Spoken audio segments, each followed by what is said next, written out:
আচ্ছা, তোমাদেরকে আমি কাঠির সংখ্যা গণনা শিখাইছিলাম। হুম? তো সেইটাই আবার একটু নতুন করে শেখো।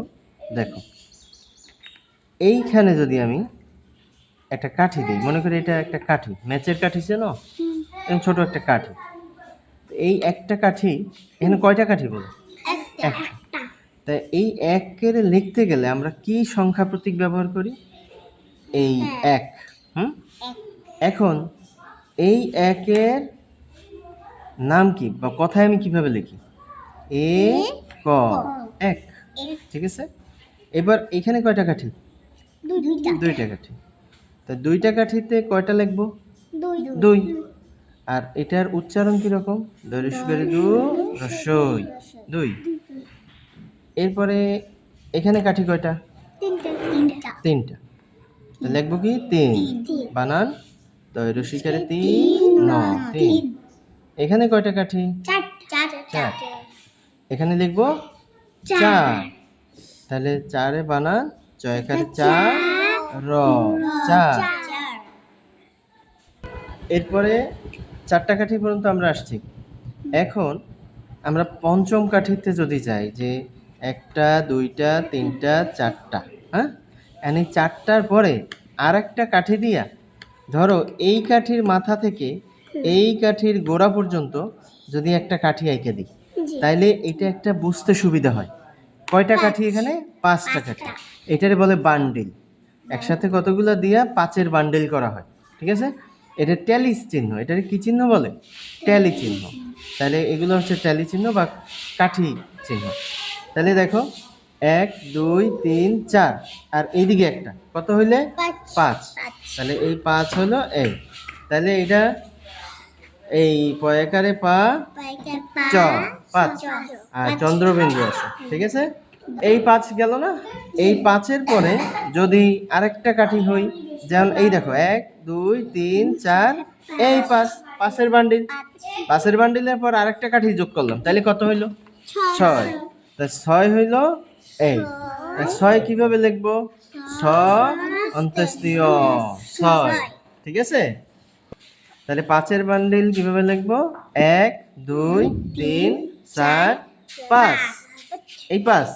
এবার এই ছয়, এই সাত, এই পাঁচ, ছয়, সাত।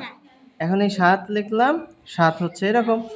ঠিক আছে, তাহলে এরপরে যদি আট লিখি, এক, দুই, তিন, চার, পাঁচ, ছয়, সাত, আট, এই আট। তাহলে আট লিখলাম। হ্যাঁ, তারপরে যদি আমি নয় লিখতে যাই, তাহলে কিভাবে লিখবো বলো?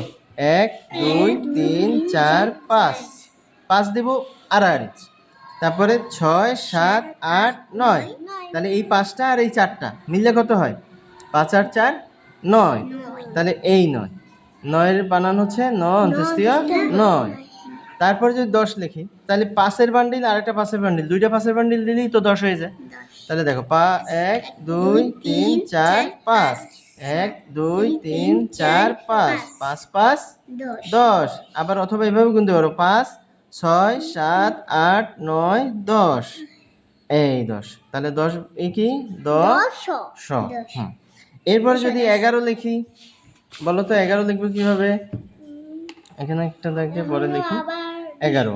এক, দুই, তিন, চার, পাঁচ, পাঁচের বান্ডিল। তারপর আবার পাঁচের বান্ডিল, এক, দুই, তিন, চার, পাঁচ। তাহলে পাঁচ পাঁচ 10, আর একটা এক, 11। কত হলো? 11। 11 বানান কি? এ গয়কারে গা, রো রয়কার রো, 11। তারপরে 12, এক, দুই, তিন, চার, পাঁচ, ছয়, সাত, আট, নয়, 10। এবারে 11, 12, তাহলে এই 12। তাহলে 12 কিভাবে লিখবো? বয়কারে বা, রয়কারে রো। এবার দেখো 13, এক, দুই, তিন, চার, পাঁচ, এক, দুই, তিন, চার, পাঁচ, পাঁচ পাঁচ 10। এবারে 13 লাগবে না? তাই 10, 11, 12, 13, এই হচ্ছে 13। তয়কারেতে রয়কারে রো, 13। এখন 14। 14 কিভাবে লিখবো? এক, দুই, তিন, চার, পাঁচ, এক, দুই, তিন, চার, পাঁচ। কত হলো? 11 12 13 14, এই যে 5 5 10 আর 4 14, তাহলে এই 14 লিখবো কিভাবে? চৌকারে চৌ, দয় দয় 14। এরপরে দেখো 15, দেখো 1 2 3 4 5, 1 2 3 4 5, 5 5 10, এখন লাগবে না 15, আরো 5টা লাগবে, তাই 5-এর বান্ডিল দিই। 10 11 12 13 14 15, তাহলে 5-এর 3টা বান্ডিলে কত হয়? 15। তাহলে এই হচ্ছে 15, ঠিক আছে। এরপর হচ্ছে 16 কিভাবে? 1 2 3 4 5, 1 2 3 4 5, 1 2 3 4 5, তাহলে 5-এর 3টা বান্ডিল, 3 5 15, তাহলে 5 5 10 আরো 5 15, 15 আর 1 16, ঠিক আছে। এরপরে দেখো তো, এবার হচ্ছে 17, তা 17টা কিরকম হবে দেখো? 1 2 3 4 5, 6 7 8 9 10, 11 12 13 14 15 16 17, এই হচ্ছে 17। তাইলে 17। তারপরে 18, 1 2 3 4 5, 6 7 8 9 10, 11 12 13 14 14 15 16 17 18, এই হলো 18, ঠিক আছে। 18, ঠিক আছে। এবার 19 কিভাবে লিখবো দেখো তো? 1 2 3 4 5, 6 7 8 9 10, 11 12 13 14 15 16 17 18 19, কত হলো? 19। তাহলে কয়টা কাঠি এখানে দেখো? 3টা 5-এর বান্ডিল, 3 5 15 আর যোগ 4, 15 আর যোগ 4 কত? 19। ওকে, এবার 20, দেখো 1 2 3 4 5, 1 2 3 4 5, মানে এই 5 আর 5 কত? 10। এবার 11 12 13 14 15 16 17 18 19 20, তাহলে 5-এর বান্ডিল কয়টা হইলো? 4টা। 1 2 3 4, 5-এর বান্ডিল 4টা, তাই 5 আর 5 10, তার সাথে 5 15, তার সাথে 5 20, তাহলে মোট হইলো 20।